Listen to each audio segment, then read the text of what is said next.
तो आज मैं आपको एक ऐसी शख्सियत से मिलवाने जा रहा हूं जिन्होंने अपनी मेहनत के दम पे सफलता का इतिहास रचा है।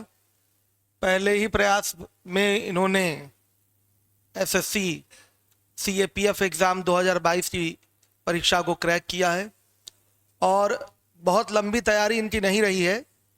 बहुत कम समय में ही इन्होंने एक सम्मानित पद को सुशोभित ये करने जा रहे हैं और मैं बुलाना चाहूँगा, आ चुके हैं कृष्णानंद शर्मा जी आए, जो कि हमारे प्रिय छात्र रहे हैं। जोरदार तालियों से इनका स्वागत करें। ये हमारे रत्न हैं, द स्पीड के रत्न हैं। कुशल दुबे सर को भी मैं बुलाना चाहूँगा, सर भी आए, बच्चे को सम्मानित करना है। तो अभी सीपीओ एसआई, जिसको अब सीएपीएफ एसआई नाम से जाना जाता है, पहले ये सीपीओ एसआई के नाम से था, तो उसमें इन्हें सफलता प्राप्त हुई है। अभी रिजल्ट कुछ दिन पहले आया है। अभी द स्पीड से कितने सेलेक्ट हुए हैं सीपीओ में हमने काउंट नहीं करा, कई सारे बच्चों ने अपने डिटेल सेंड करे हैं। अभी ये भी मिले हैं तो बता रहे थे कई सारे यहीं से पढ़े हुए इनके ग्रुप में जो बच्चे थे वो भी सिलेक्टेड हैं, तो अभी उनसे भी कांटेक्ट नहीं हो पाया है।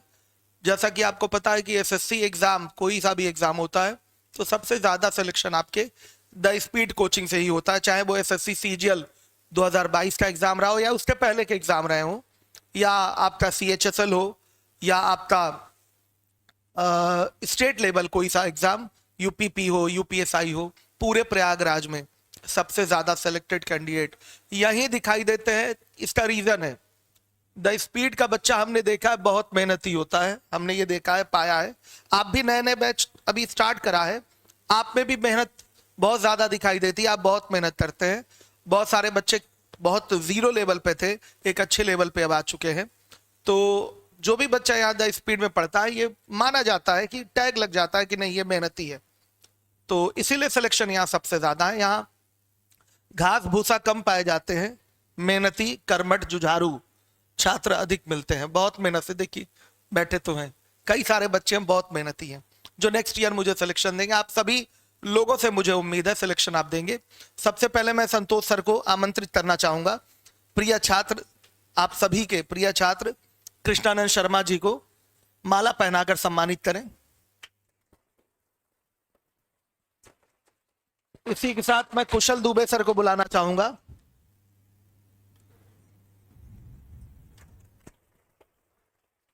अशफाक सर को बुलाना चाहूंगा और मैं इनका मुंह मीठा कराना चाहूंगा क्योंकि इन्होंने मुझे गर्व का वो क्षण दिया है, वो पल दिया है। निश्चित रूप से हर एक शिक्षक के लिए बहुत ही ये गर्व की बात होती है, बहुत खुशी की बात होती है जब उसका बच्चा सेलेक्ट होता है। मैं चाहता हूं ये खुशी आप लोग मुझे 2024 में अवश्य प्रदान करें और यही वास्तव में यही मेरे लिए गुरु दक्षिणा होगी। फीस लेना कोचिंग चलाने के लिए वो सिस्टम अलग होता है, लेकिन जो हमारा आपका जुड़ाव है गुरु शिष्य का, निश्चित रूप से हम लोग वही प्राचीन परंपरा ही फॉलो करते हैं। गुरु का जो स्थान है बेटा, आप सभी लोगों को अच्छे से गुरु का स्थान, उसका महत्व तो पता है, और हमें भी छात्रों के साथ क्या बिहेव करना है, कैसे रहना है। ये कोई कॉरपोरेट लेवल में काम नहीं चल रहा है। निश्चित रूप से बेटा हमारा आपका जुड़ाव है, आप सफल होंगे तभी मुझे निश्चित रूप से खुशी मिलेगी। अदरवाइज आप फीस दे रहे हैं उससे मुझे खुशी नहीं मिलती। सिस्टम चलाने के लिए वो करना पड़ता है, पहले लड्डू खिला दो। बाकी हमारे बहुत सारे इमोशंस हैं हमारे छात्रों के लिए, ठीक है, एक्सप्रेस करता रहता हूं। कुशल दुबे सर, लड्डू बस बस।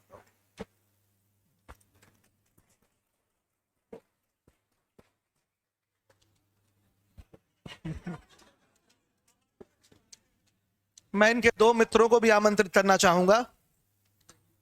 दोनों मित्र कहाँ चले गए? दोनों बच्चे, तीन मित्र कहाँ हैं? तीनों कहाँ है? आ जाइए बेटा आप लोग, आ जाइए। ये भी साथ के सारे बच्चे रहे हैं, ये लोग भी प्रॉपर सीजीएल की प्रिपरेशन कर रहे हैं। और अब थोड़ा थोड़ा थोड़ा थोड़ा पानी पहले पिलवाइए अशफाक सर, इनको तुरंत पानी पिलवाइए। पानी पिलवाइए।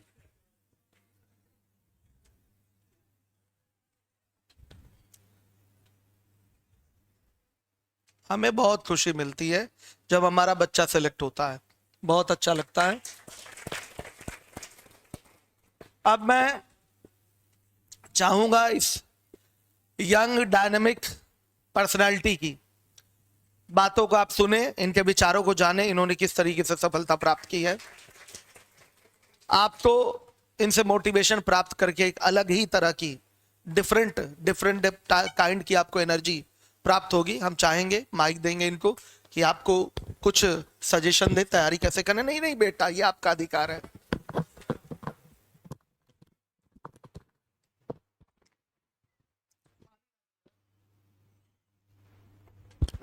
हेलो।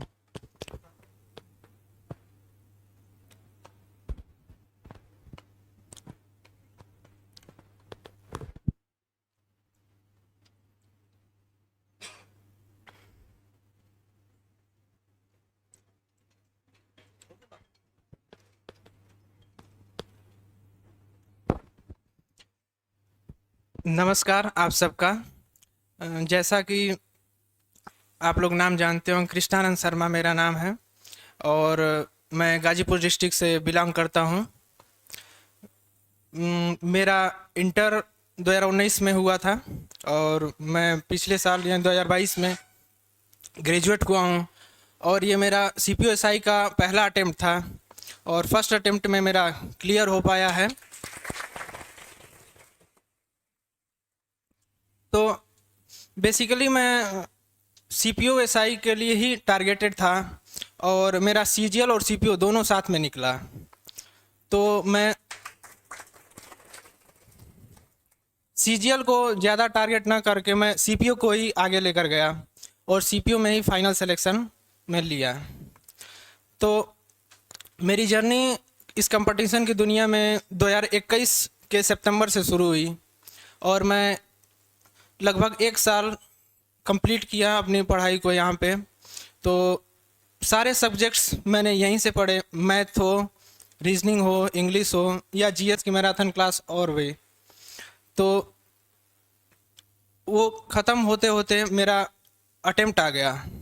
जैसे कोचिंग ख़त्म होते होते और सिलेबस ख़त्म होते होते मेरा फर्स्ट अटेम्प्ट आ गया और अटेम्प्ट दिया तो मेरा प्रीलिम्स हो गया आराम से। और मैंने बाहरी सोर्स द स्पीड के इंस्टीट्यूट के अलावा बाहरी कोई सोर्स नहीं लिया।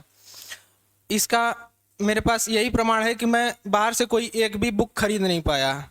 मैं यहाँ से जो सीट मिलती थी, जितना कंटेंट मिलता था, केवल उसी को 5 बार, 6 बार, 8 बार, 10 बार रिपीट कर करके, प्रैक्टिस कर करके मैं पढ़ा हूँ, चाहे वो रीजनिंग हो चाहे वो मैथ हो। बाकी इंग्लिश के लिए तो आपको प्रैक्टिस करना पड़ेगा, चाहे रेफरेंस लेना पड़ेगा। और मैं बहुत खुशनसीब हूँ कि मुझे एक अच्छी इंस्टीट्यूट, अच्छे गुरु के मार्गदर्शन में रह के और सीखने का मौका मिला और शायद इसी वजह से मेरा कम समय में सिलेक्शन हो पाया। तो मैं आप लोगों से यही अपील करूंगा और यही रिकमेंड करूंगा कि आप जो यहाँ से पढ़ रहे हैं, जितना कंटेंट दिया जा रहा है, जितना बताया जा रहा है, जिस तरीके से बताया जा रहा है, केवल उस पर फोकस करें तो आप कम समय में किसी भी एग्ज़ाम को क्लियर कर सकते हैं, चाहे वो CGL हो या कोई भी एग्ज़ाम हो। तो अब इसके अलावा आपके कोई डाउट हो या कुछ पूछना चाहते हो तो पूछ सकते हैं। कोई क्वेश्चन, कोई क्वेरी हो, पूछिए।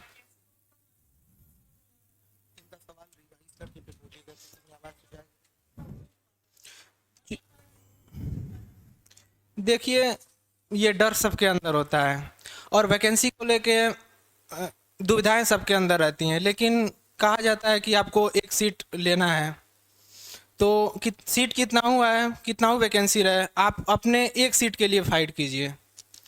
तो अब उस फाइट के लिए आपको previous mock, previous cut off सबको लेकर और उससे बेहतर करने के लिए यहाँ से गाइडेंस मिलेगा।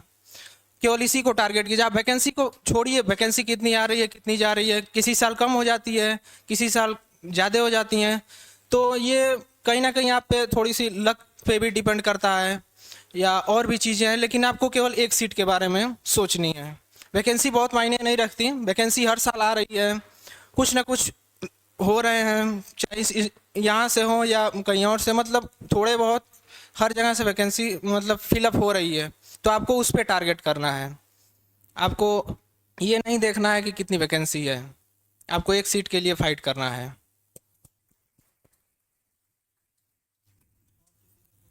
और मेरा सीबीएसई बोर्ड है।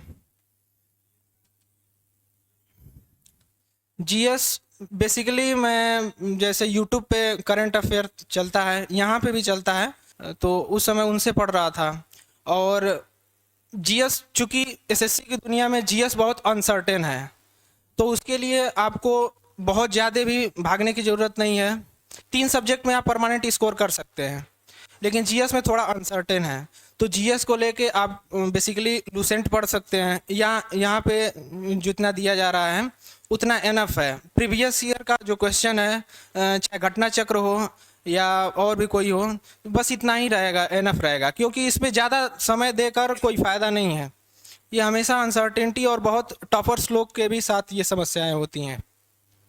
तो जितना अभी यहाँ पे जितना बताया जा रहा है, लूसेंट हो या और भी घटना चक्र या प्रीवियस ईयर, इतना एनफ रहेगा जीएस के लिए।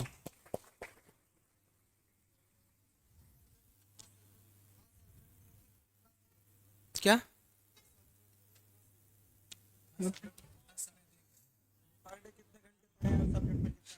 देखिए, अब घंटे पढ़ने को तो कोई डिसाइड नहीं कर सकता। आप पढ़ने के लिए डिसाइड मत कीजिए, अब जितना दे सकते हैं 100% उतना पढ़िए। आपको अपने लॉज में अपने दोस्तों के साथ मिनिमम समय स्पेंड करना है, बाकी जितना बचता है उतना आपको पढ़ना है। पढ़ने का इन द सेंस कि आपको स्मार्ट स्टडी करनी है, केवल भागना नहीं है, स्मार्ट तरीके से पढ़ना है। इसमें बहुत सारी चीज़ें हैं जो आपको नहीं पढ़नी होती हैं, जिसको आप पढ़ पढ़ के और किसी एग्ज़ाम में वो बेनिफिशियल नहीं रहेगा, उसको आपको ध्यान देना है।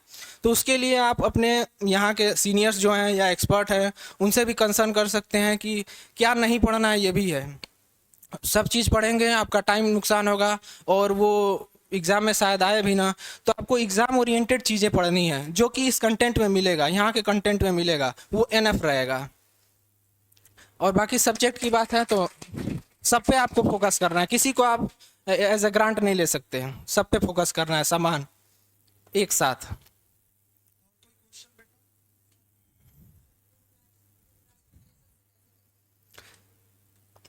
प्रोक्रेस्टिनेशन, अब इसके लिए आप कितना मोटिवेटेड हैं अपने टारगेट को लेके, ये डिपेंड करता है। आप अपने पेरेंट्स को, अपनी अपनी आर्थिक स्थिति को, अपनी मजबूरियों को कैसे देख रहे हैं, उससे आप अपने प्रोक्रेस्टिनेशन को कम कर सकते हैं, या जितना मोटिवेट हो उससे आपको प्रोक्रेस्टिनेशन को कम कर सकते हैं। या इन टाल मटोल कि आज नहीं कल पढ़ेंगे, कल नहीं परसों, यही कहने का मतलब है आपका।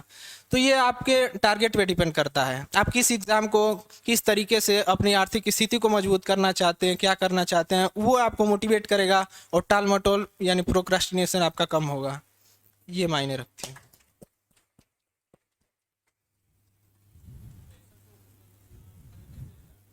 क्या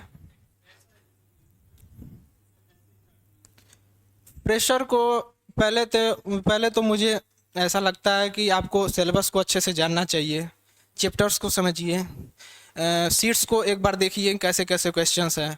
यदि आप इंटर तक बहुत अच्छे से पढ़ाई किए हैं, जैसे एडवांस लेवल के मैथ हैं और भी सारी चीज़ें हैं, अच्छे से पढ़े हैं, तो आप बेशक इंडिविजुअल ले सकते हैं, पढ़ सकते हैं, यानी कि उसको हैंडल कर लेंगे। अगर नहीं है, फाउंडेशन यहाँ पे चल ही रहा है, फाउंडेशन करके आप वहाँ से शुरू कर सकते हैं। आपके पास दोनों सुविधाएं हैं, आपके ऊपर आपके पास ऑप्शन है, आपको खुद जज करना पड़ेगा ये। तो यही है।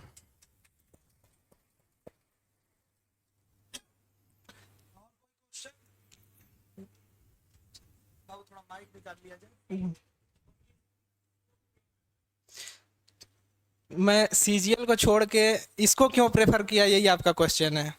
क्योंकि जब मैं इंटर कर रहा था तो मैं उसी टाइम सोचा कि मैं डिफेंस में जाने की कोशिश कर मतलब सोच रहा था।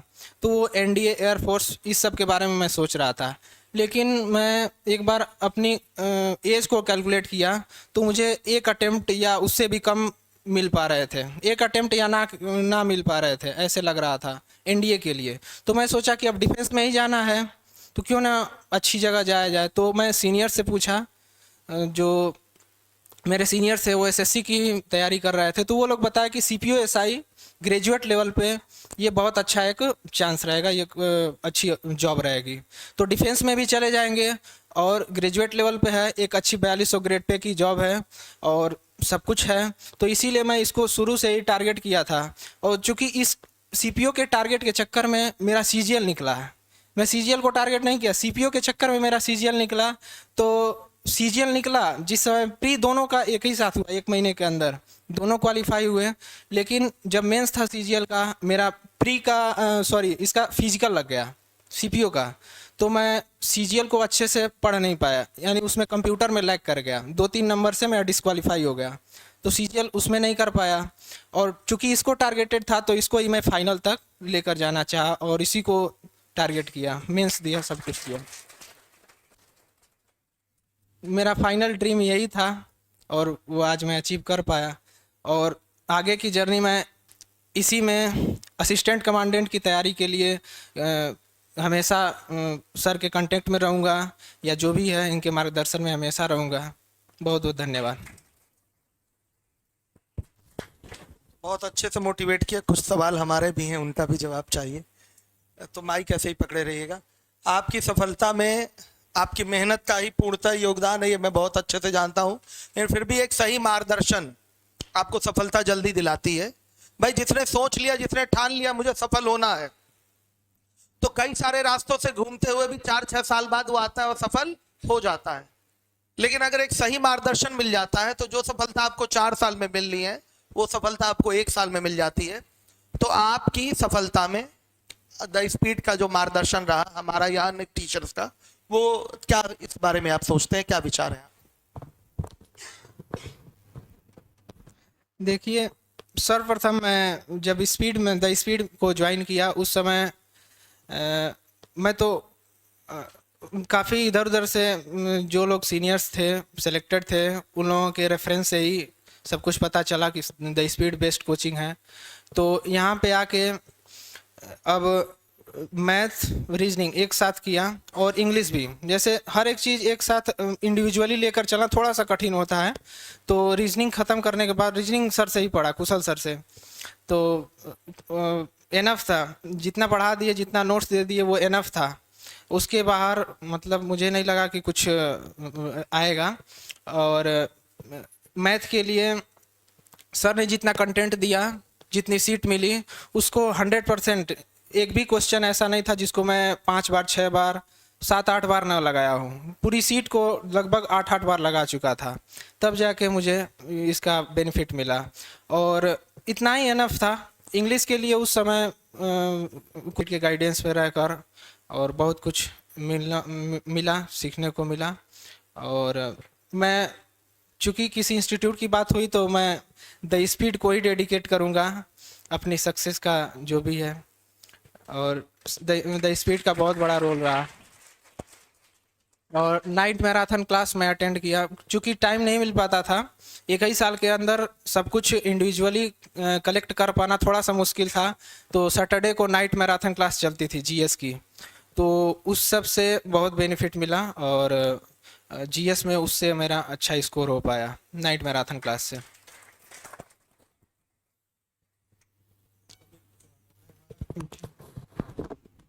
आज का युवा पीढ़ी रील्स बहुत देखता है, इस बार में आपके क्या विचार है? रील्स देखने वाला बच्चा कब सेलेक्ट होगा, ठीक है कि नहीं होगा? अब नहीं वाली बात तो मैं नहीं कह सकता, नथिंग इज इम्पॉसिबल। आप रील्स देख के अब जो करता होगा वो करता होगा, लेकिन मैं यही कहूँगा कि आप यदि आप कंपटीशन की दुनिया में हैं, एसएससी की दुनिया में है या किसी भी कंपटीशन की दुनिया में हैं, तो पहली चीज़ आप सोशल मीडिया से दूर हो जाइए। मैं अपना व्हाट्सएप फेसबुक, इंस्टा जो भी था, जब तक मेरा सिलेक्शन नहीं हुआ तब तक ऑन नहीं रखा। और ये बहुत मतलब ईमानदारी से मैं कह रहा हूँ, इसमें कोई वो नहीं है कि मैं फॉर्मेलिटी के लिए कह रहा हूँ। और मैं एक ही टारगेट किया था कि मैं अपना व्हाट्सअप स्टेटस तभी लगाऊंगा जब मेरा सीपीओ का फाइनल रिजल्ट आएगा, और मैं फाइनल रिजल्ट के दिन लगाया। तो यही मेरा मोटिवेशन था कि मैं स्टेटस तभी लगाऊंगा या अपना रील्स तभी डालूंगा जब मेरा सिलेक्शन होगा। तो अब मैं अपना रील्स भी डाल रहा हूँ, देख भी रहा हूँ, अब कोई दिक्कत नहीं है।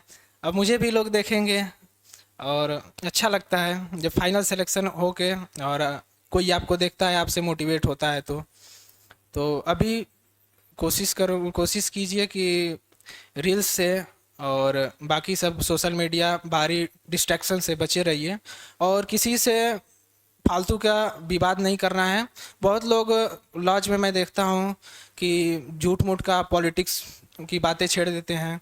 कोई एंटी है, कोई एंटी पार्टी, कोई इधर उधर है, तो इन सब की बातों से आपको बचना है। और ये सब बेसिक चीज़ें हैं जो आपको नहीं कर रही हैं, जो आप कहाँ डिस्ट्रैक्ट हो जाएंगे आपको पता भी नहीं चलेगा। तो फालतू के विवाद से बचना है, फालतू का मूवमेंट नहीं करना है, और डेडिकेटेड होकर रहिए, पढ़िए। सोशल मीडिया से तभी दूर रह सकते हैं जब आपका मोटिवेशन, आपका टारगेट मजबूत होगा, तभी आप दूर हो पाएंगे। तो अपने टारगेट को पहचानिए, कहाँ जाना है, किस डायरेक्शन में जाना है, इसको क्लेरिफाई कीजिए। उसके बाद आप सोशल मीडिया से धीरे धीरे दूरी बढ़ जाएगी, पढ़ाई से नज़दीकी बढ़ेगी। मॉक टेस्ट देना शुरू करेंगे या और भी चीज़ें हैं, जब दिमाग पे प्रेशर पड़ेगा तो आपकी बाहरी दुनिया धीरे धीरे छूटती चली जाएगी, चाहे वो रील्स हो, चाहे दोस्ती यारी हो, जो भी हो। तो आप अपने बारे में सोचिए। फिलहाल 1 साल, 2 साल, 1.5 साल, मैक्स टू मैक्स 1.5 साल में कोई भी कंपटीशन आप क्रैक कर सकते हैं। तो 1.5 साल अपने आप को दबा के रखिए। कोई भी फंक्शन, दिवाली, ये वो थोड़ा सा बचा के रखिए। बहुत 1 साल 2 साल बाद आपका सिलेक्शन हो जाएगा तो पूरी उम्र आपको सब सेलिब्रेट करना है, सब करना है। बहुत बहुत समय है। तो अभी अपने आप के बारे में सोचिए, अपने टारगेट के बारे में सोचिए। इतना इनफ है।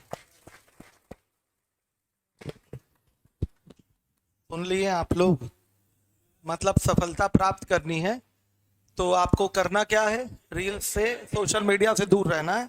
इन्होंने खुद सेलेक्टेड कैंडिडेट हैं, साल भर की कोचिंग के बाद इन्होंने सफलता अपनी पाई है। मतलब 1 साल तैयारी करिए, सफलता मिली इनको।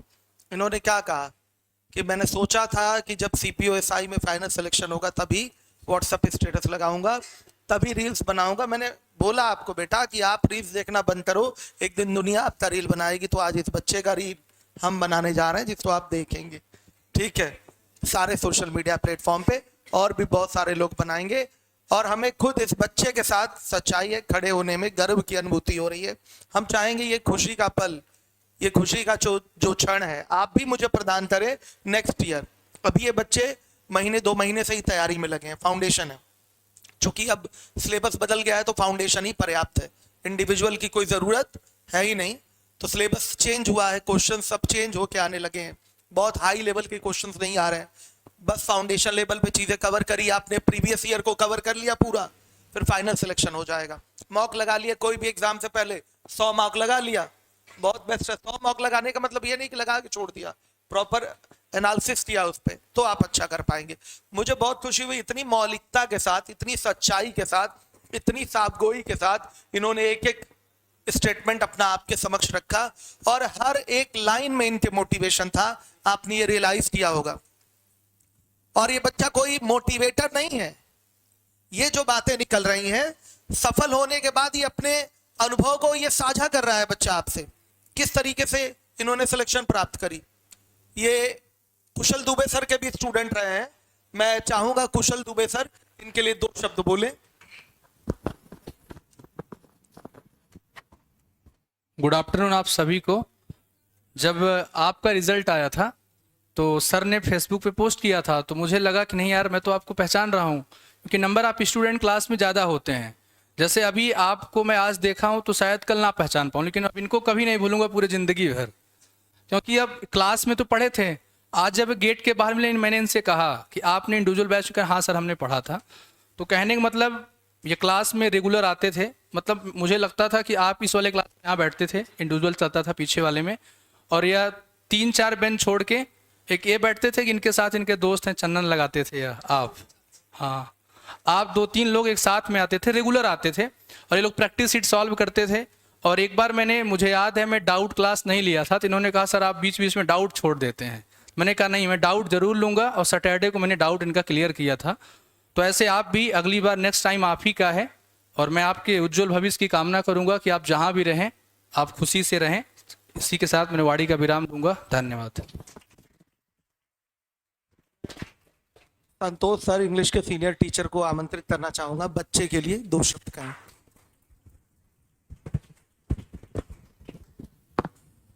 चलिए, very very good afternoon to all of you.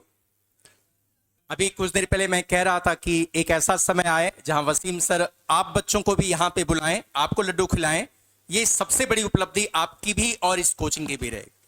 जब कोई बच्चा यहाँ पे सम्मानित होता है तो वो केवल अपना सम्मान नहीं पा रहा है, वो अपने परिवार का, अपने माता पिता का, क्या मेरे हिसाब से किसी भी घर में होली, दीपावली, ईद उतनी बढ़िया तरीके से नहीं मनाई जाती है उस समय मनाई जाती है जब कोई बच्चा उस घर के चिराग को क्या करता है, रोशन करता है, मीन्स वो जॉब पाता है। तो मेरी तरफ से बहुत बहुत शुभकामनाएं। और जो भी बच्चे सामने बैठे हैं, जो इस समय देख रहे होंगे, आगे देखेंगे इस वीडियो को, वो इंस्पायर्ड हो, मोटिवेटेड हो कि हम भी इसी तरह एक दिन अपने माता पिता का, अपने टीचर्स का और इस कोचिंग का, द स्पीड का, जो वास्तव में आपके लिए सारे प्रयास करते हैं, चाहे वसीम सर हो, चाहे सारे टीचर्स हो, सारे लोग मिल करके बस एक इच्छा रखते हैं कि आप भी अपने घरों में जॉब ले जाएं, सरकारी जॉब ले जाएं, जिससे आपके माता पिता हमेशा खुश रहें। Thank you.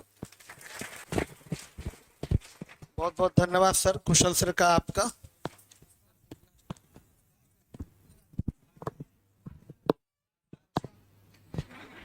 एक लास्ट बात कहना चाहूँगा जो बहुत ही मेरे लिए क्रूशियल था और बहुत इम्पोर्टेंट था, कि आप अपने सीनियर्स के टच में रहिए, अपने सीनियर्स के टच में रहिए, यहाँ पे जो एक्सपर्ट हैं उनके टच में रहिए, उनके मार्गदर्शन में रहिए।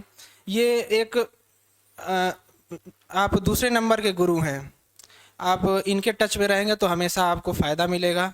और जो भी मॉक देंगे, एनालिसिस करेंगे, तो उनके टच में होके ही शॉर्टकट या जो भी चीज़ें हैं वो सीख सकते हैं। तो ये बहुत ज़्यादा इम्पोर्टेंट है, बहुत ही क्रूशियल चीज़ है, इसको आप हमेशा नोटिस कीजिएगा और हमेशा सीनियर्स के और एक्सपर्ट के टच में रहिएगा।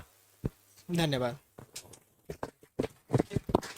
बच्चे ने जाते जाते भी सलाह देना अपना कर्तव्य समझा कि सीनियर्स, अच्छे सीनियर्स का होना जीवन में बहुत ज़रूरी है कंपटीशन वाली लाइफ में।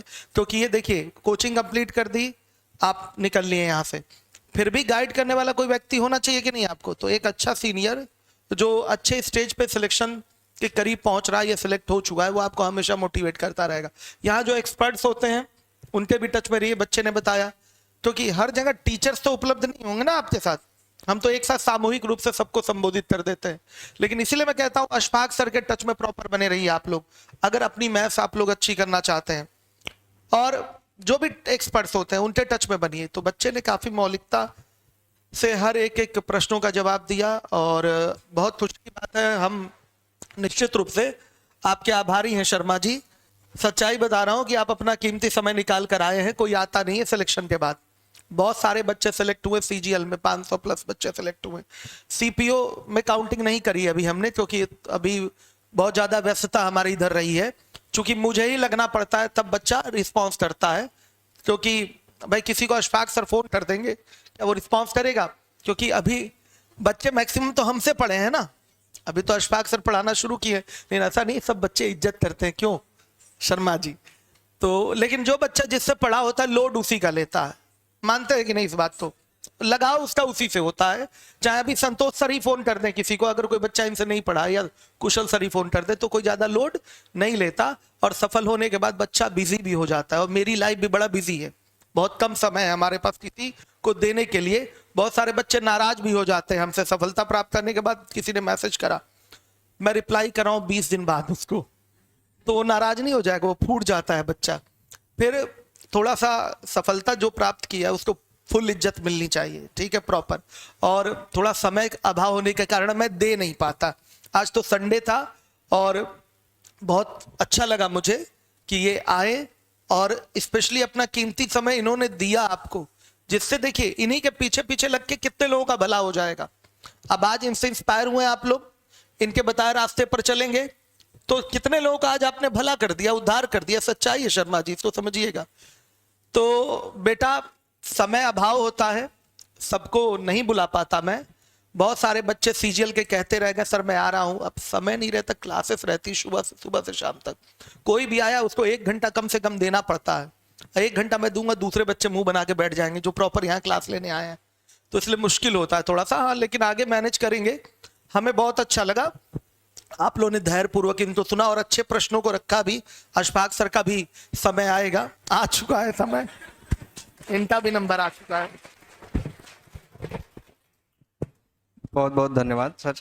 और सारे क्वेश्चंस तो आप लोगों ने पूछ भी लिए हैं और इन्होंने आपके सारे क्वेश्चंस को बिल्कुल मोटिवेट करके एक जो रियल जवाब मिलना चाहिए, रील वाला नहीं रियल वाला, तो वो रियल वाला आपको जवाब मिला है। और उम्मीद करता हूं कि बहुत ही जल्द आप भी यहाँ पे आएंगे और माला के साथ आप खड़े होंगे और मिठाई खिलाई जाएंगी और आपसे भी बच्चे क्वेश्चंस पूछेंगे। जो आगे आपके छोटे भाई बहन आएंगे वो आपसे पूछेंगे कि क्या किया जाए, कैसे किया जाए। और इन्होंने एक बात आपको बताई है कि मैंने हर एक सीट के हर एक क्वेश्चंस को कम से कम 7 से 8 बार 10 बार लगाया है। इसीलिए सर भी आपको बताते हैं कि कभी भी किसी भी क्वेश्चंस को कम से कम 5 से 6 बार, मैक्सिमम 8 से 10 बार तो जरूर लगाइए, क्योंकि एक ही क्वेश्चंस को आप बार बार लगाएंगे तो आपके माइंड में कुछ समय बाद एक ऐसा टाइम आएगा कि आप क्वेश्चंस को देखने के बाद आप सोचेंगे कि ये ऐसे हुआ, ये लीजिए आंसर आ गया। और इस बैच में बहुत सारे ऐसे बच्चे इस काबिल हो भी गए हैं कि वो बच्चे जो रियल में प्रैक्टिस कर रहे हैं, वो बच्चे हर एक चीज़ जो उन्हें लगता था पहले कि नहीं हम नहीं कर पाएंगे, वो हर एक चीज़ कर पा रहे हैं और बहुत ही जल्द उनका भी नंबर आएगा। ठीक है, थैंक यू सर। सर आपके चहेते टीचर हैं अशफाक सर, तो मैं बहुत ज़्यादा आज खुश हूँ इस बच्चे की सफलता से। इस बच्चे ने अपने परिवार का मान सम्मान तो बढ़ाया ही, अपने मित्रों का भी मान सम्मान बढ़ाया और मेरा भी सीना गर्व से चौड़ा कर दिया इस बच्चे ने। मैं चाहता हूँ कि आप भी 2024 में यहाँ उपस्थित हो और सम्मानित करूँ मैं आपको। निश्चित रूप से जब आप सिलेक्शन लेकर आएंगे तो वास्तविक अर्थों में वही गुरु दक्षिणा है हमारे लिए। बहुत सारे बच्चों का सिलेक्शन द स्पीड से होता है। हम चाहते हैं उन सिलेक्टेड स्टूडेंट में आपका भी नाम हो और डेफिनेटली आप मेहनत करेंगे, हमारा मार्गदर्शन, राइट डायरेक्शन आपको मिलेगा, जल्दी सफलता आपको प्राप्त होगी। जितना टीचर्स कह रहे हैं उतना सुनना है, सफलता प्राप्त हो जाएगी। तो ईश्वर से हम सभी की एक कामना है, आ जाइए। ईश्वर से हम सभी की कामना है कि ये बच्चा ऐसे ही उन्नति पथ पे अग्रसर रहे। टारगेट इस बच्चे ने करा हुआ है, असिस्टेंट कमांडेंट का यूपीएससी एग्जाम कराती है एसी का। तो हम चाहेंगे कि ये बच्चा इतना आगे जाए, असिस्टेंट कमांडेंट की अगली पोस्टिंग बच्चे की हो, जॉब निकले, उसके बाद बच्चा यूपीएससी क्रैक करके कहीं आपका एसपी बन के आए, हमें बहुत खुशी होगी। अभी तो बहुत छोटी उम्र है बच्चे की, 22 वर्ष आयु हो रही है, ठीक है। तो 22 वर्ष की आयु में इतनी अच्छी सफलता इन्होंने, ये ग्रेजुएट लेवल की जॉब है आपकी, ग्रेजुएशन के बाद सीपीओएसआई का जॉब मिलता है बेटा। तो इनका टैलेंट भी हमने देखा, बोलने का एक कूल अंदाज भी देखा। ये सारी चीजें ऑफिसर लाइक क्वालिटी है बेटा। अधिकारियों में ये सारे गुण होते हैं और इस बच्चे में दिखाई दे रहा है। सिलेक्शन लेने के बाद तो और ये बच्चा सिंसियर हो गया, मुझे लगता है। शरारती भी रहे होंगे आप काफी, ठीक है। क्यों, मित्र अच्छा बताएंगे। कैसे हैं ये ग्रुप में? अच्छे हैं मतलब? हाँ, हंसी मजाक चलता है ना, वही चीज है। बच्चा हंसने वाला भी है और जहां सिंसियर चीजें होती हैं वहां गंभीर मुद्रा में खड़े होकर समझाने वाला भी व्यक्ति है।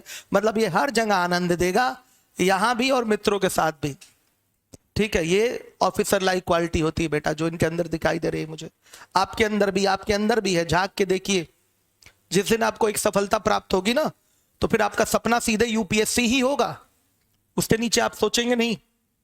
तो लग जाइए मेहनत से, सभी टीचर्स लगे हुए हैं, ईश्वर से हमारी कामना है। पुनः मैं इनको आशीर्वाद देना चाहूंगा और डेफिनेटली ये जो सोचे हैं उससे भी बड़ा मिले, मैं हमेशा यही दुआ करूंगा। तो बेटा आप लोग इनसे मोटिवेशन प्राप्त करके कैसा लगा? बहुत अच्छा लगा। Okay, thank you Sharma ji, ऐसे ही मेहनत करते रहिए। ओके बेटा।